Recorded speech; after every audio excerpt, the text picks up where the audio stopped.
Estimados participantes, bienvenidos a una sesión más del curso de Derecho de la Construcción. En esta sesión tenemos el grato honor de contar con la presencia virtual del doctor Eric Cuba Meneses, quien nos va a exponer el tema de gestión de riesgo. El doctor Eric Cuba Meneses es abogado, magíster en Derecho y doctorando en Derecho con especialización en Derecho Administrativo, regulación, contratación pública, proyectos de inversión, políticas públicas, regulación de servicios públicos, gestión pública, arbitraje y dispute boards. Es asociado senior del área de Derecho Administrativo y Regulatorio en Rubio Leguía Norman Abogados. Estimado doctor Eric Cuba Meneses, a nombre de Biloyer, darle una cordial bienvenida y un enorme agradecimiento por haber aceptado la invitación de Biloyer de participar como ponente en este curso de Derecho de la Construcción. Estamos muy contentos por ello y estamos seguros de que será una sesión muy valiosa y provechosa para todos los participantes. Muchas gracias y les cedo el uso de la palabra para que puedan iniciar con su ponencia. Perfecto, muchísimas gracias a Bill Oyer por la invitación y lamento la tardanza. El tráfico a veces es un poco traicionero. Y bueno, como bien señala el título de la ponencia, el día de hoy yo voy a hablar un poco acerca de la adecuada asignación de los riesgos y la teoría del riesgo en los contratos de construcción, ¿no? Entonces, en buena cuenta creo que nosotros tenemos que tomar como punto de partida el hecho de que los contratos sirven como herramientas para poder repartir y asignar riesgos entre las partes involucradas. Durante las negociaciones, cada parte intenta minimizar su exposición a riesgos y estructura el contrato según sus propios intereses. Y a veces es una de las partes, como el Estado, quien al representar el interés público tiene una influencia crucial en la asignación de riesgos y en la anticipación y resolución de posibles problemas. Dentro de los contratos de inversión pública, se destacan a veces que hay esfuerzos internacionales para establecer algunas directrices o algunas líneas a seguir en materia de asignación de riesgos. En el contexto peruano, tenemos algunas líneas que nos han ido dando algunos sectores con la finalidad de poder promover el bienestar social a través de la entrega más eficiente de infraestructura y de servicios públicos. Y esto nos permite también evaluar y equilibrar los diferentes criterios de asignación de riesgos para poder lograr acuerdos sustanciales y que sean beneficiosos para todas las partes que están involucradas, ¿no? Eh, Dentro de esto, yo cuando comienzo a hablar de los riesgos, empiezo con una metáfora. Y todos recordamos la alegórica historia de don Ricardo Palma, en el que un escribano le ganó un juicio al diablo, porque un término contractual resultó siendo impreciso. ¿Qué es lo que había pasado acá? Don Dimas, ya entrado en años y siendo de los más excelentes escribanos limeños, pacta con el diablo para conseguir el amor de Visitación, una jovencilla de 20 años. Según la oferta de don Dimas, él ofrecía al diablo su almilla, y a cambio el diablo le daba el amor de la joven. Satanás, al ver la oferta, envía a Lilith, su sirviente, y le dice: ve, Lilith, al cerro de las ramas y extiende un contrato a un hombre que allí encontrarás, y que abriga tanto desprecio por su alma que la llama almilla. Y así consiguió don Dimas el amor de Visitación. Al cabo de 3 años, cuando se haría el pago, don Dimas el pago de don Dimas, el diablo reclamó su almilla y en deudor dio como pago una prenda de vestir, ¿no? Porque hay que tomar en cuenta que según el diccionario de la Real Academia de Lengua Española, la palabra almilla significa especie de jubón con mangas o sin ellas, ajustado al cuerpo, jubón cerrado, escotado y de manga corta que se ponía debajo de la armadura. ¿Me permiten un segundo, por favor? Tengo aquí un problema técnico. No me, es solamente un segundito.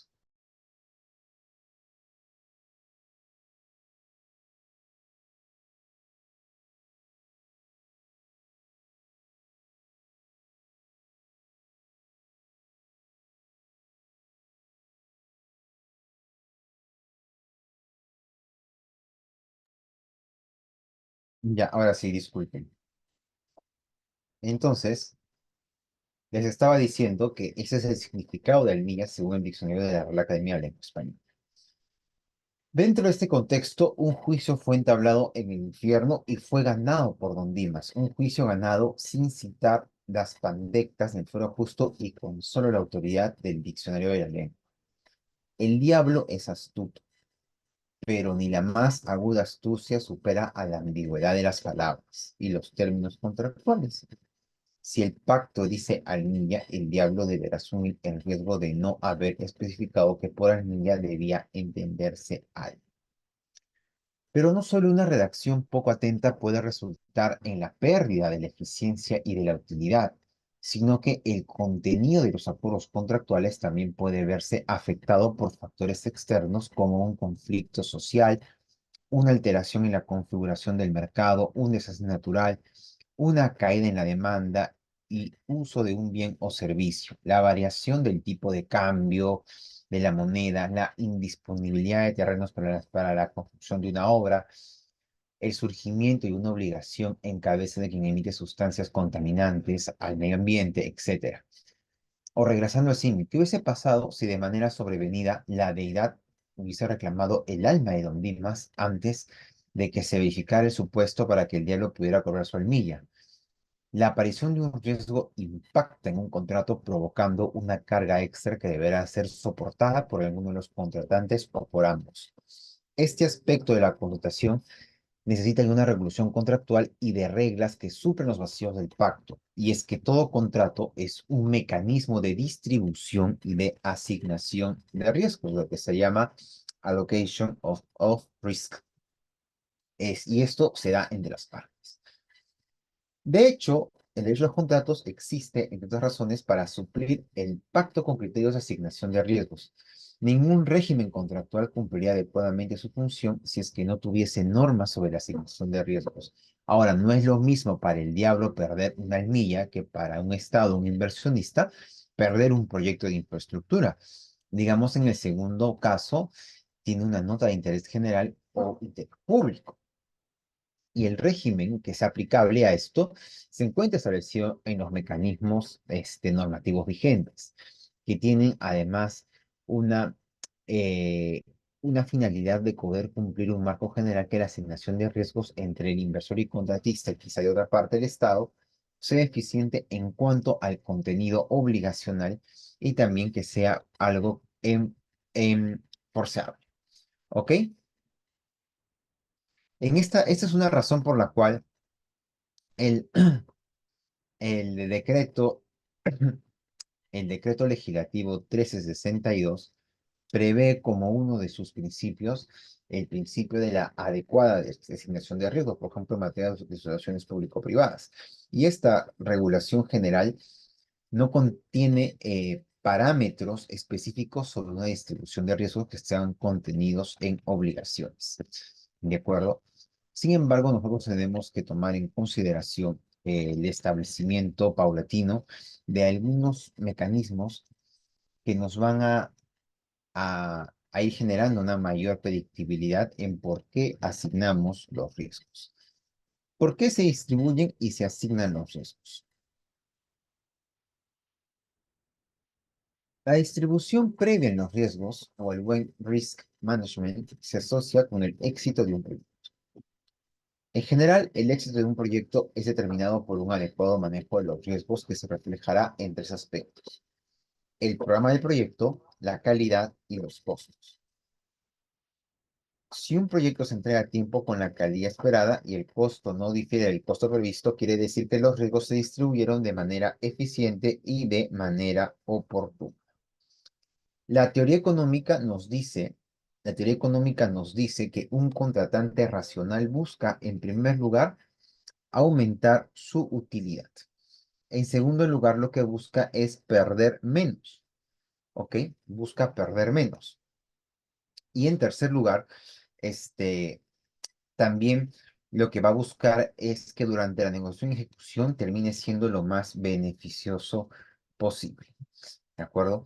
Entonces, dentro de esto, las reglas eficientes exigibles le van a otorgar una mayor seguridad y una mayor certidumbre. ¿Ok? Por mucho que los contratantes huyan, ningún contrato está exento a ser afectado por riesgos sobrevenidos en su celebración. Por eso las partes tienen básicamente dos opciones.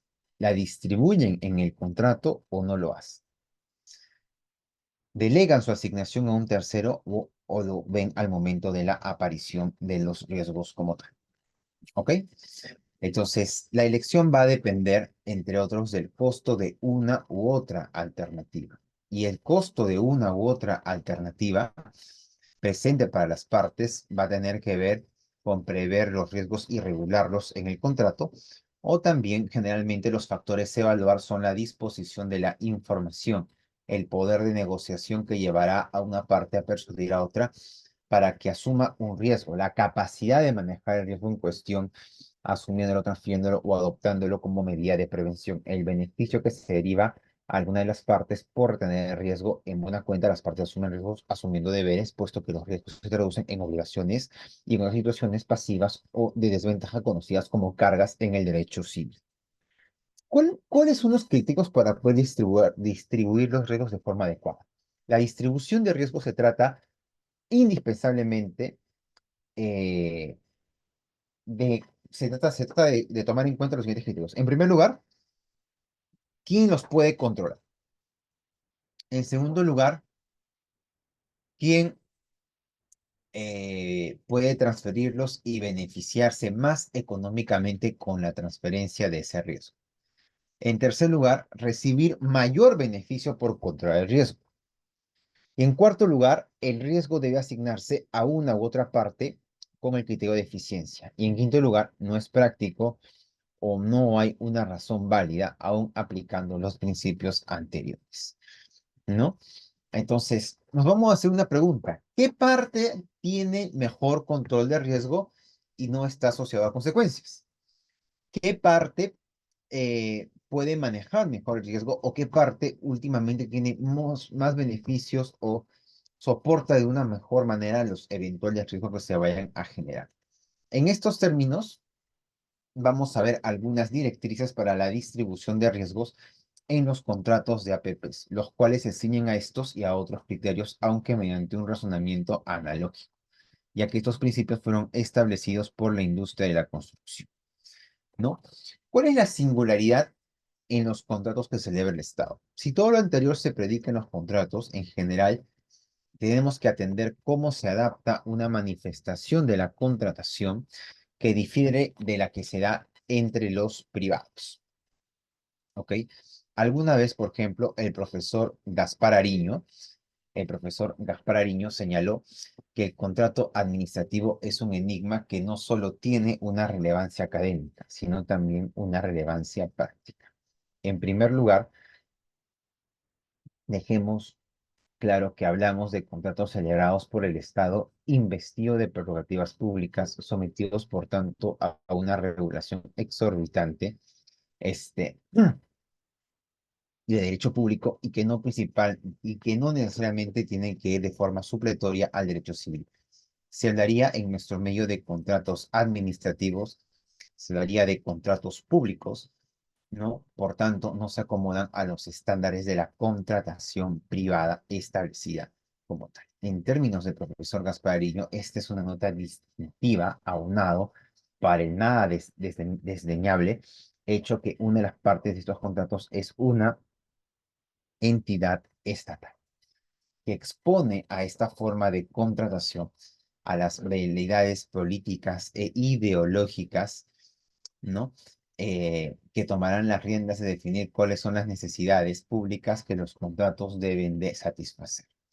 ¿Ok? Por esa razón podemos decir que este régimen se va a caracterizar por una mayor elasticidad interna, por una especial protección del fin público, ¿no? Por una mayor capacidad de decisión para una de las partes que asume la potestad de dirección a lo largo de la vía del contrato, por una mayor estabilidad y continuidad de la relación en cuanto tal y finalmente por una mayor protección de la institución que se pueda dar frente a terceros. Esa característica del sometimiento a una regulación exorbitante de derecho público expone al contrato público a las exigencias jurídico-políticas que la sociedad hace a su administración. Por ello, por ejemplo, el profesor Jaime Rodríguez Araña señala que la buena administración impregna también al régimen de contratación pública, precisando que la buena administración es un elemento imprescindible para que la actividad de la administración genere confianza en el administrado, de tal manera que éste pueda prever razonablemente el grado de previsibilidad y seguridad jurídica que posee su relación con el Estado y adoptar las medidas necesarias para cubrir o soportar las contingencias adversas. Dicho carácter omnicomprensivo implica la existencia de una buena administración en el urbanismo, en los sectores regulados, en la regulación del medio ambiente, e incluso en ciertas actividades económicas, entre muchas otras, las que se incluye la contratación pública. Por eso insistimos que la buena administración es imprescindible en sectores del derecho administrativo marcados por la elevada complejidad técnica y sobre todo en aquellos que parecen de la motorización legislativa. Y estas exigencias de buena administración se hacen imprescindibles atendiendo a que los regímenes de contrataciones han sido expuestos a constantes cambios, ya sea a nivel legislativo o a nivel infralegal. Regulación, valgan verdades, que se articula con la abundante y galopante regulación de sectores importantes, como son hidrocarburos, minería, transporte, telecomunicaciones y nuevos ámbitos que requieren protección hasta el punto de padecer una sobreregulación en algunos países. En buena cuenta, la buena administración es esencial para la prestación de servicios públicos y que no pueden ser prestados por el Estado directamente, así como para atraer la inversión privada. La regulación exorbitante implica que la entidad contratante tiene una serie de prerrogativas reguladas de manera expresa, como resolver unilateralmente el contrato bajo ciertas causales, por ejemplo, las causales de imponer multas o penalidades. Por ello, esto nos lleva a considerar que la asignación de los riesgos en los contratos públicos y específicamente en los contratos de BP difiere al menos en algo a lo que sucede en la contratación regulada por el derecho privado.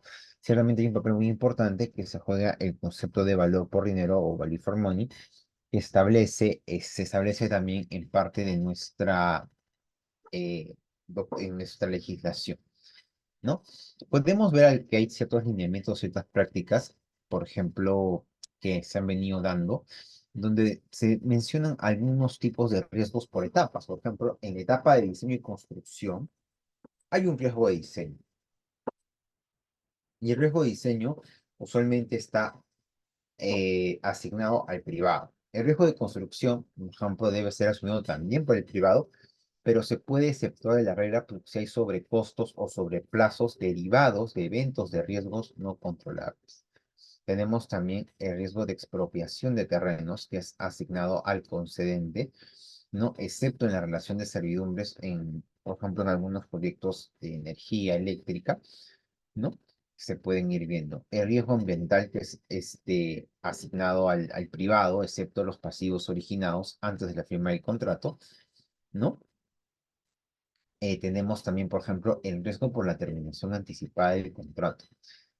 Y este riesgo, cuando termina de forma anticipada, tiene tres subsupuestos. En primer lugar, el incumplimiento de una de las partes, por ejemplo, podría ser el concedente, o la resolución unilateral a cargo de este. En segundo lugar, el incumplimiento del concesionario a cargo de del proyecto que se está ejecutando, ¿no? Y además de ello, por causas de fuerza mayor conforme a las reglas que están establecidas para este fin. El riesgo regulatorio, el riesgo normativo, es el riesgo compartido entre ambos, concedente y concesionario, mediante mecanismos de restablecimiento económico financiero para poder compensar al afectado. Luego tenemos otra etapa de riesgos, que son la etapa de operación y mantenimiento. En la etapa de operación y mantenimiento tenemos los riesgos relacionados con los sobrecostos de explotación, que usualmente son asumidos por el privado. ¿Ok? Tenemos también el riesgo de fuerza mayor, debe especificarse si es compartido entre ambas partes en el diseño del contrato, porque la parte asegurable de los eventos de fuerza mayor a veces puede generar que estos sean asumidos por una u otra parte. Tenemos también el riesgo político, riesgo de impago, que es asumido por el concesionario en caso de incumplimiento por materia de las obligaciones que se estén viendo ahí. Para ceñirme al tiempo y no pasarme de las 5, porque sé que todos tienen cosas que hacer, ¿cuáles son las perspectivas en la distribución de riesgos, por ejemplo, luego de un evento tan importante como fue la pandemia? Y de hecho, con la pandemia de la COVID-19, los contratos en general sufrieron ciertos impactos que han hecho nacer la necesidad de revisar la forma en que se han venido distribuyendo los riesgos en los contratos, los criterios de asignación y los mecanismos de mitigación más apropiados. Todo ello en aras de mantener los servicios públicos, el desarrollo de infraestructura, la generación de empleo y la inversión privada a flote. Entre las situaciones que han significado una revisión de la distribución de los riesgos se encuentra la disminución del crecimiento económico, la volatilidad macroeconómica, las interrupciones en la oferta, las nuevas regulaciones sobre salud, seguridad, que requieren un cambio en los procedimientos operativos y en la nueva regulación sobre la seguridad social hacia el sector privado. Por tanto, la disminución de la demanda y las medidas de restricción de la movilidad y el desplazamiento, junto con las restricciones de aforo y las limitaciones por motivos sanitarios en mano de obra, han sido las que han causado mayores estragos. Por esto, el contexto ha traído consigo la necesidad de un mayor esfuerzo por parte de los estados para garantizar la continuidad de determinados proyectos para la prestación de servicios públicos que han sido prestados mediante diversas modalidades, ¿no? Como podemos ver que han habido conflictos que se han afectado, tales como el suministro de gasolina, garantía de ingresos, compromisos de financiación, penalidades, y el Banco Mundial también ha señalado que tenemos que establecer estándares de cumplimiento, aplicar la regulación de fuerza mayor, prever el cambio en el derecho en algunas cláusulas, entre otras cuestiones relevantes. Y finalmente, para ir directamente a las conclusiones de lo que he hablado el día de hoy, de la revisión de lo que hemos comentado el día de hoy, hay ciertas directrices que para el caso peruano, con ocasión, de hecho, después de la pandemia, está otorgado cierta flexibilidad al privado. No obstante, está ausente el estudio de herramientas contractuales que están al alcance de entidades públicas para hacer frente a la redistribución de riesgos en los contratos que se vayan a suscribir. En medio de lo expuesto, el punto en el que se debe dirigir la regulación sobre distribución de riesgos es hacia una mayor presencia de una de las partes, que podría ser el Estado, sin que ello sea pretexto, por ejemplo, para poder aumentar la burocracia. Entonces, buscar que el servicio público esté a favor del ciudadano y no a favor de aumentar la burocracia. Queda pendiente una evaluación siguiente a la gestión de riesgos a la luz de lo que se aprendió en la pandemia y también poder responder a los retos que se vayan a presentar en la actualidad. Bien, eso es lo que yo tenía para compartir con ustedes. He tratado de hacerlo lo más rápidamente posible. em, y quedo atento si es que eventualmente hubiese algún tipo de pregunta.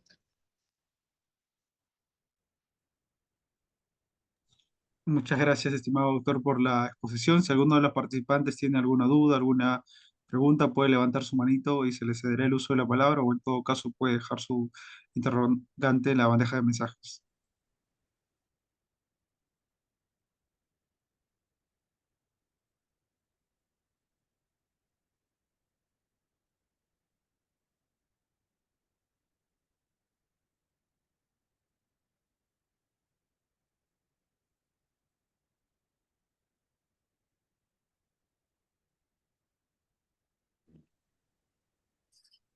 Buenas tardes. Sí, ¿Qué tal, doctor Eric? Mucho gusto. Mi nombre es Connie Valderrama y bueno, primero agradecer por este curso a Biloyer y bueno, al doctor Eric por su aporte. En realidad, bueno, me gustaría tener, digamos, una apreciación basada en la práctica. Em, ¿Cuáles son los principales elementos para poder gestionar los riesgos en un contrato, en un contrato de obra, ¿no? Ya sea en una obra pública o privada, ¿no? quisiera que me pueda como que aclarar un poco más sobre cuáles son, o bueno, quizás algunos tips de cómo, cuáles son las principales aristas para poder gestionar los riesgos de estos contratos, ¿no? Ok, tendrás que hacerte tres preguntas. La primera, ¿qué parte puede controlar mejor el riesgo y sus consecuencias asociadas? La segunda, ¿qué parte puede prever mejor el riesgo? Y la última, ¿qué parte puede asumir el riesgo? Cada contrato es diferente, pero tienes que hacerte estas tres preguntas para elaborar cómo vas a distribuir de forma adecuada, según la naturaleza del proyecto, el riesgo en ese contrato. Discúlpeme, buenas tardes, por acá la Ribazón. Escuchando la respuesta que usted acaba de dar, me nace la interrogante. El riesgo se asume a partir, hablamos de los contratos de construcción, en proyectos de construcción, el riesgo se asume a partir de la modalidad del contrato y cuando éste se haya firmado. O sea, entonces, por ejemplo, ¿no? Un riesgo suma alzada, perdón, un contrato suma alzada determina que el riesgo, el mayor riesgo, es asumido por el contratista y una menor porción de este riesgo es asumido por el contratante o mandante. Entonces, cuando ya yo contratista he asumido una porción más elevada de un contrato suma alzada, más elevada del riesgo que el contratante, puedo hacer mi análisis de riesgo e identificar y además de hacerme las preguntas que usted ha mencionado. Sin embargo, y lo que tenemos que hacer es gestionar el riesgo. O sea, se tiene que gestionar y como en una pregunta que le puse en el chat, tendríamos que eh, asignar responsabilidades o asignar un responsable del riesgo para que esa persona identifique de que para cumplir el riesgo tiene que estar asociado con los objetivos del proyecto, porque todo objetivo tiene un riesgo, ¿no? Eso por mi parte. Bien. Sí, yo concuerdo con todo lo que has dicho. ¿Alguien tiene alguna otra pregunta? Buenas noches, profesor. Sí. Justo por chat había puesto sobre los riesgos financieros en los contratos de construcción, alguna recomendación, algún tip desde la experiencia en el sector, por favor. A ver, desde la experiencia del sector, creo que lo más complicado a veces es lograr el cierre financiero del proyecto, porque y en ese sentido lo que tienen que hacer es, el consejo, tener una adecuada estructura de costos previo al cierre financiero. Si quieres un tip, ese sería, porque a veces no cuadran cuando vas a hacer el cierre financiero y estás recién empezando. Y esa estructura de costos está ligado a que al planeamiento Como financiero. propuesto, sí, sí, sí. A cómo estructuras todo el proyecto. Mm, ok, gracias. Ujú. ¿Otra pregunta? Eh, por acá nuevamente la Ribazón. ¿Cómo nosotros, contratistas, podríamos justificar el riesgo que está asociado a la pérdida de equilibrio financiero en el contrato? Riesgo de que se rompa el equilibrio económico financiero del contrato. Exactamente. Tienes varias formas como mitigar, que puede estar relacionado con la cuestión de riesgo de demanda, o puede estar relacionado con tener un ingreso mínimo establecido, ¿no? Entonces, hay varias formas con la finalidad de que eso no ocurra. Y cuando dice varias formas, se refiere a... Me refiero a que habría es- que ver en qué contrato puntualmente estamos analizando para encontrar una manera de prever alguna contingencia que implica romper el equilibrio económico financiero del contrato. Ok. Entiendo que se trata de prever, ¿no? Porque Correcto. si ya Si ya ocurrió, ocurrió, pues ya tienes un problema y eso ya no es un riesgo, eso ya es es un momento correcto. patológico, eso ya es una controversia que se ha generado, ¿no? Ahí Exactamente. no hay riesgo. Gracias. Ujú. Gracias. Bien. Una inquietud, disculpe, profesor, ya que tú está aclarando que, por ejemplo, el concepto de riesgo tiene sus alcances y luego podríamos entrar a otras figuras como contingencias y problemas, ¿no? Yo lo que quisiera saber es, ustedes como abogados del sector construcción, ¿qué tanto, por ejemplo, ayudan en ese tema preventivo de cumplimiento? Porque, por ejemplo, en el caso de los abogados tributarios, nosotros prácticamente entramos a tallar ya cuando hay fiscalizaciones, hay temas de sanciones, a pesar de que se dice que la prevención es importante. En el caso del sector construcción, el abogado especialista en el derecho de construcción, digamos, su rol es más de anticipar o también es de apagar incendios. Gracias. De ambos, es un rol tanto de anticipar como de apagar incendios. Yo prefiero anticipar que apagar un incendio, porque cuando se apaga un incendio termina siendo bastante costoso, ¿no? Bien. ¿Alguna otra pregunta?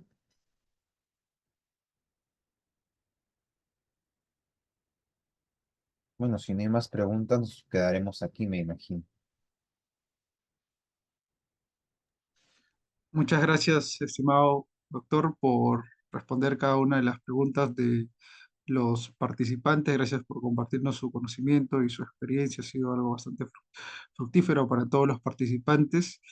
Y esperamos que en otra oportunidad vuelva a aceptar una invitación de Biloyer. Para nosotros siempre será un gusto contar con usted, estimado doctor. Muchas gracias. Gracias. Muchas gracias.